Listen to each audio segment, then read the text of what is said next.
Silja Bára Ómarsdóttir, gjörðu svo vel. Já, formaður, góðu félagar og gestir.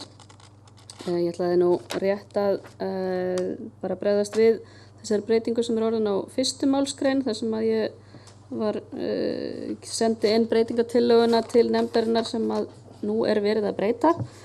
Þetta með að fella brott orðið hernaðaraðgerðir og setja inn beitingu vopnavalds ágætis lausn og gott að nefndin skuli halda þessu efnislega ákvæði inni.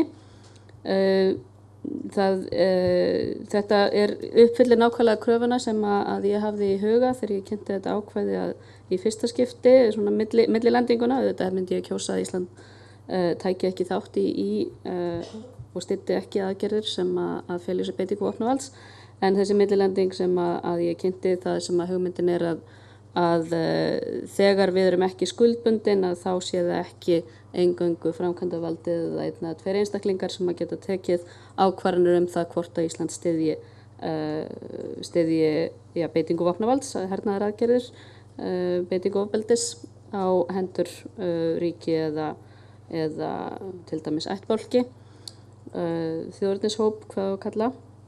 Og þetta ákvæði telja að sé mikill styrkur fyrir okkar tillögur og vænlegt til þess að efla stuðning við skjalið í heild sinni. Ég þakka nefndinni fyrir góða vinnu að þessu sérstaklega. Takk.